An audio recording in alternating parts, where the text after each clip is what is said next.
MAGA New Zealand is starting to eat oneself as well. Because what we're going to do now is go into it's going to be a slight pivot, but it's actually to do more now with the media. Gary Economics talked about owning your media. This, what you're looking at right now, is owned by you guys. I mean, this is a literal owning of your media. But what's happening where all the $1 million accounts goes, that media has been owned in a different way. I want to play a couple of clips here from a chat between Brian Tyler Cohen and Kyle Kulinski. They are talking about the media. They are talking about, and we've used this words lots before, about the narrative that the right is able to get through and get run with. If you've been watching us for a year or so, you'll know how many times I've talked about that question from that journalist is a right-wing narrative. Are you going to waste money again, Mr. Hipkins? Are you going to spend excessively again? That's a right-wing talking point that came from a TVNZ reporter as a question to Chris Hipkins. So I want to play you a couple of clips here. The first one is about how do we, talking about the left, and if you're just joining us, surprise, win in this post-truth world. And these two guys do what we do to a much higher level, much more people in the US. And I wanted us to have a listen to what they had, because I also want to talk to you about 2025 and BHN. The information environment is much different than it was in the last few years, even the last few months. Even just this week, you look at the wildfires in Los Angeles, you've got Trump, you've got Elon, Mike Johnson. All these guys are hell-bent on just perpetuating as much disinformation as humanly possible. We're in a completely post-truth world now. So I guess the first question here, how does the left succeed in an environment like that, where really the right has no scruples, has no adherence to any, even the concept of truth? And look, they're talking about Trump, and I know that, and you may disagree with me, but Luxon's not the same as Trump, but the right in New Zealand is mirroring what the right around the world is doing. So when you hear them talking about Trump, you can think about Luxon. When you hear them talking about the right, you can think of ACT New Zealand First and National. I think they're fair parallels, especially when you hear things like about how the right in America, and they're going to talk a bit about the wildfires, are painting the narrative. That's what the right in New Zealand is doing. They're painting the narratives. Yeah, I mean, I think there needs to be a lot more of us. I think that you've built something pretty big. I've built something pretty big. There's others in this space who are doing the best they can, but we need like 50 more people like you and me who do what we do, and we also need lefties who are online to be a lot more vocal and a lot. That's you guys, lefties who are online, to be a lot more vocal. Like that's what we were talking about this last year. Being bolshy like the right. That's you guys. That's a message for you guys. A lot more aggressive and sort of mirror MAGA in that way, because like you said, the disinformation and misinformation, I mean, this is like crisis levels now, especially because you have the capitulation of many in mainstream media to Trumpism, or semi-capitulation where they do both sidesism. And of course you have MAGA media with Fox News and Newsmax and Daily Wire and the rest of them. And even the podcast game now, I mean, as I'm sure you know, Joe Rogan just MAGA now. There's many others in that space that are either MAGA adjacent or outright MAGA. And so it's a dark moment, and we need a lot more voices. We need a lot more people speaking up, a lot more aggression. We need people who are actually married to the facts of the situation. I mean, you brought up the fire. 12,000 structures burned at a minimum. The fires are 2.5 times the size of Manhattan. It's the biggest fire in LA history, $150 billion worth of damages. And the right is controlling the conversation. And they're trying to say, oh, it happened because Democrats are elected in California, which is just utterly preposterous. And we need to be able to recenter the conversation on the reality, which is we're at this place because of climate change. We just are. That's why we are where we are. You're going to have more extreme weather events. You're going to have more natural disasters. It's going to be on both ends of the spectrum, which is why you saw a year or two ago there was flooding in LA. And now in the middle of the wet season, there's wildfires, and there's a lot more of this that's going to come unless and until we seriously address climate change. Yeah, I mean, I'd love to hear anybody who is claiming that because the LA fire chief is a lesbian, sleeps with women, how that somehow has any bearing on the fact that we haven't had rain in a year and that we're contending with 80 to 100. You could probably ask Brian Tamaki about that, because obviously, you know, the gays caused the earthquake, so maybe the gays caused the drought as well. Maybe, just spitballing. 100-mile-per-hour winds, and if one spark goes down because the wind pushes down a power line or a transformer and catches a whole mountainside on fire, how the sexual orientation of the fire chief factors into that is really beyond me here. There we go. So the right controls the narrative. Chewie, yes, sir. Oh, I don't know if I did hear a horrible joke about why. Do we? No, I'm not going to repeat it. It's dumb. Look Yeah, at like- you. Have you grown up a bit over summer? Look at you. Gosh. Yeah, no, it is very funny because it is so dumb, but I don't even want to repeat it because it is so stupid. Look, we're seeing more and more stuff in our social media that would have just been outright laughed out of the room 10 years ago, 15 years ago. Like, chemtrails and flat Earth were a joke, and now there's more people seem to be like willing to stand up and go, yeah, but I'm just asking questions with just utter earnestness. You know, with a fire started by Jewish space lasers is almost a joke. There are people that agree with it, and there are people now that know that flooding the zone with that sort of conversation, this kind of anti-intellectualism, like it's fine to be ignorant, uneducated, stupid, and loud. And it's encouraged by the people that own our social media. This is like news media is under the pump as far as money goes. That's why they're chasing clicks. It makes the conversation dumber. The guys that own the social media know that if people are angry and at each other, that's great for rage engagement, and it muddies the zone for actual information, actual discussion. And now we're in a place where people, as you said, we don't own the media, we don't own access to our politicians, especially overseas. Like, New Zealand takes a wee while to catch up. I think this is something we need to be concerned about. Yep. But people are looking for that authenticity. And when billionaires own it, some of the least authentic people on the planet, the most insulated, disconnected, unrelatable people are controlling the platforms where we talk to each other. Yeah. You know, it goes way back. Like Bezos and Musk and Thiel are just the latest iteration. Like the Murdoch family buying up newspapers, all the British newspapers, and setting up Fox News and all of that sort of stuff. That was the start. That was the template. And that was always like, if you can control the headlines, then you control the outcome. Yeah. If you control the algorithms now, you control the outcome. Yeah. And it doesn't matter. It doesn't matter if we stand an expert up on a lectern that goes, well, actually, that's a laughable opinion. I can't even, I'm not even going to deign to answer it. Then the people in the comment section will just tear them apart for being arrogant.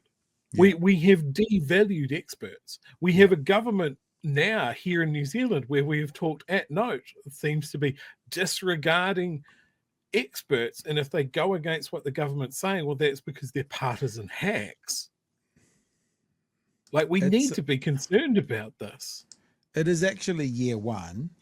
Let me bring it up. It is actually year one of this. It's actually year one of Idiocracy, isn't it? What you're talking about is in 50, 100 years' time is where that movie ends up being. If you haven't seen Idiocracy, basically smart people are doing all this work and they don't have time for families and stuff. And the dumb people, the anti-expert people are populating the earth, making the IQ of the earth go down and down and down and down and down and down and down and down. And eventually this person here, what's his name's brother? I always forget his name. Luke, what's his name's brother? He ends up, he is the most average human being in the army in the year, 2010. And he gets sent forward in time and he comes out at this where he is the smartest man on the face of the planet. If at this stage, in the year of our Lord 2025, you haven't watched Idiocracy, you have homework. Yeah. It's really good. Yeah. I mean, depressing in today's world, but it was a great comedy when it came out. Now it's a documentary. let's just have a look. There's one more clip I'm going to play here, right? And it's from Brian and Kyle. And because the thing they wanted to say, especially in the media world, is it possible to win? How do we win in this world of post-war truth? Like, how do you win? How can you? If Chewie, you said algorithm. So like 20 years ago, if the headlines were against you, now if the algorithms are against you, and man, you see it on YouTube. Like there are some groups out there doing no effort and putting nothing into their content, and they're getting thousands more views than us. The algorithms she gives and the algorithm she takes away. So if the algorithm's against you, how do you win? Well, look, you mentioned kind of the state of our media ecosystem right now. There are a lot more right-wing content creators. Obviously, we've lost Twitter to the nth degree. We've lost every social media site, really, except TikTok, where the left still has a minor edge. But that thing is either going away in about a week, or Fox regular Kevin O'Leary, Mr. Wonderful, is going to buy it. Lost the LA Times, Washington Post, Meta. Do you worry about how Democrats can succeed with, not just by virtue of the fact that we have fewer content creators and our content creators have a smaller audience, but really the structural obstacles that are erected against us? Like, we're not talking about just the number of creators out there. We're talking about the people who own these platforms. The whole distribution platforms unto themselves are completely right-coded. That's a really great question. I never really thought about it, but my instinct is to say, no, I'm actually not concerned about that, because we still have YouTube. They allow all different sorts of ideas on there, but it's certainly possible. The fact that I've been able to build up the audience I've been able to build up, and you've been able to build up the audience you've been able to build up, it's certainly it's possible to win this information war. We just need to believe that we can and not stop fighting, right? And that's the thing that I've really been on the war path against, is the capitulation and the semi-capitulation that I'm seeing from every corner of this business, whether it's Republican politicians who've all cucked themselves to Trump, or it's Democrats, or it's people in the media. Really what I'm at war against right now is basically the idea, like, hey, we can move forward. We can fight on. We can actually stay in this fight and eventually win. And certainly what I'm noticing is that since you've had Joe and Mika on MSNBC go to Mar-a-Lago, and you really see this capitulation happening across the board, I'm getting a lot of MSNBC refugees on my channel. Yeah. I'm sure you've seen a very similar thing. People are just looking for real, authentic voices that can actually tell the truth, can actually hold Trump accountable, can actually deliver information. So in a weird way, I'm actually reinvigorated to fight harder and get the message out more. And I think that there's a lane that's wide open right now. And that's the upside of this dark moment that we're currently in, is that there is a lane that's open, and people they just need to do it. They just need to speak up. They just need to push their stuff out there and try your absolute best. And eventually, these things happen in waves, right? I do think we're in the Trump era now, but I think that era is going to crash and burn. He had a horrible first term. He's going to have a horrible second term. The pendulum is going to swing in the other direction. And then it's just a matter of, are you there to capitalize on it when we get there? There you go. So there's the two clips I want to play for you. And like I said, okay, a lot of people could argue, it's going to be a terrible Trump term. It's going to be a terrible, it was terrible. It is terrible. And I was going to show you this, Chewie, as an example. The New Zealand's MAGA are at each other's throats, and I'm here for it. And this is on Twitter, famous MAGA person. The Nats really that bad? Fucking red baiter. Beating in the latest. Oh, look at you, love. Thank you. Sorry, Chewie. I know you get cups of tea sometimes, but dinner time. Look at that. It's not bad. Oh. Thanks, love. And look, this is New Zealand MAGA. Woke as fuck. Green. I stand for the trans flag. This is what they're doing. So they're eating themselves. So you're seeing it here too. As an aside, I just put this out there publicly. Any poll done now on the party votes means less than nothing, unless you've been crowing for 18 months about how National's performance has been going. That's the only time it means something. We've been saying since day one, they mean less than nothing. But this is happening here too. So that is a perfect example of people always say, oh, the left will eat themselves. Sorry. Yes. The left will eat themselves. it is not a left or right thing. It's a people thing. Yep. Like some of the worst people in the world wanted a Labour Act New Zealand First government, and they projected their own wishes onto that. If Hang we on, you get said that you in, said Labour Act New Zealand First. Do you mean National Act New Zealand First? Sorry, National Act Yeah. New Zealand First. No, good. And they projected the fact that if these guys got in, then they're going to want to do everything that I want to do them to do. I want them to crack down on the trans people. I want them to do this, that, and the other thing. And they're not, because National they're going to want to appeal somewhat to the middle ground and not seem like complete demons, usually. So those guys on the extreme right are not going to get what they want. They're not going to be happy about it. And it's the same thing that we have on the left. Like, we see that in our chat here. We talk about it here on the show. We wish that a Labour-led government would do more, and they didn't. And we crucified them for it. It is not a left thing. It's not a right thing. It's just a people thing. And if you're going to copy paste people's heads onto something like A, it's untrue. B, it's very hateful. And I expect nothing more out of a Twitter account called Red Beta. Fucking hell. Let me jump in here, right? And this is, I am going to say this and be really blunt. We were talking with Gary Economics about not being able to compete anymore for ownership of your politician, or not being able to compete anymore for ownership of your media. The thing is, you can compete for your ownership of this media. The only way we function at the moment is with patrons. I'm not even trying to be slick and go, hey, we could get in a pitch right now. I'm just being honest with you. We want to do stuff this year, right? We want to grow. We want to be bigger. Chewie, through the summer period, we went through 15,000 subscribers on YouTube.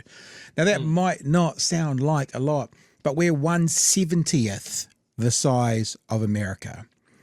So multiply 15,000 by 70, and you get into about what the equivalent US size ones of doing this.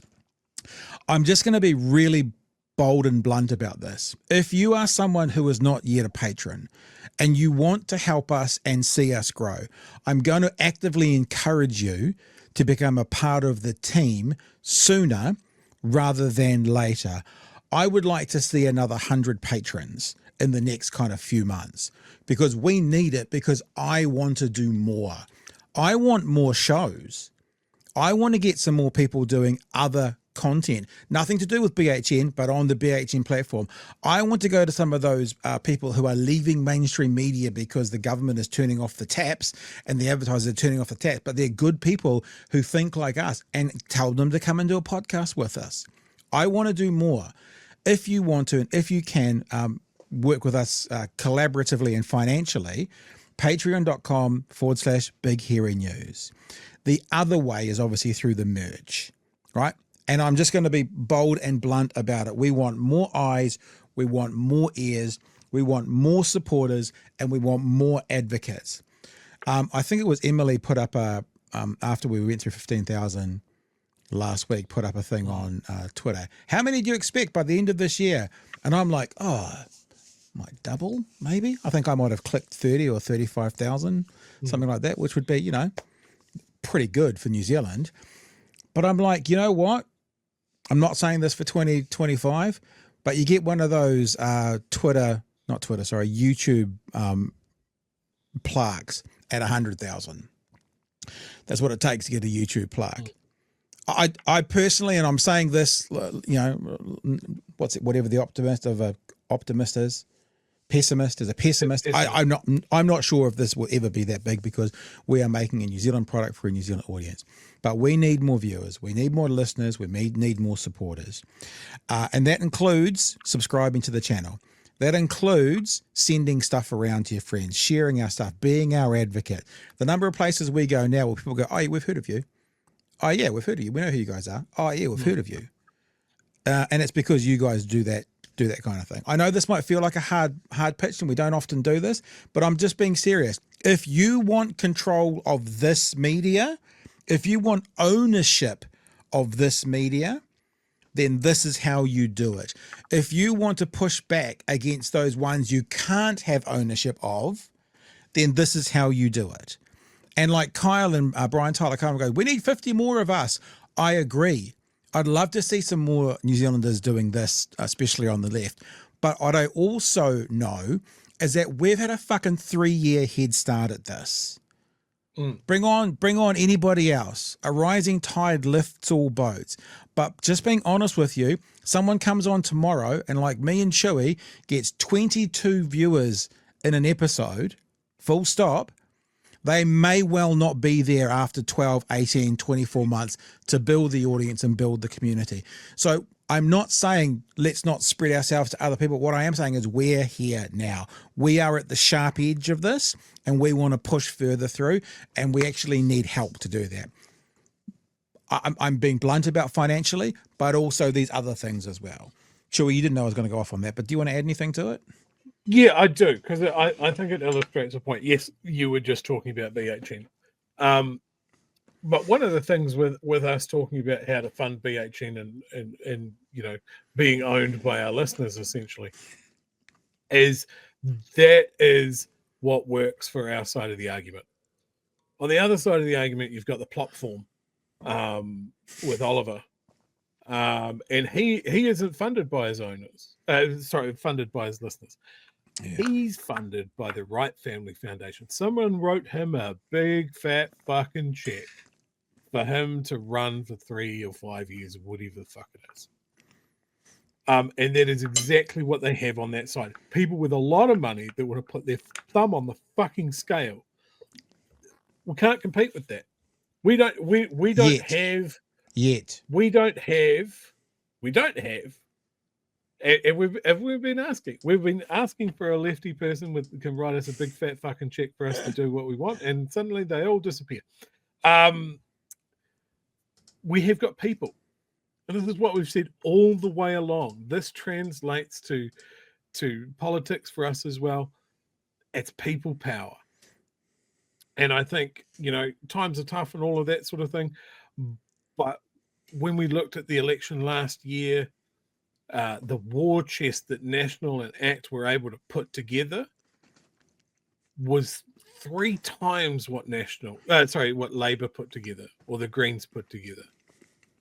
And I'm sorry, folks, but we need to put our fingers in our purses and pry out fucking coins and moths and do whatever we can, because if we don't, it keeps going like this.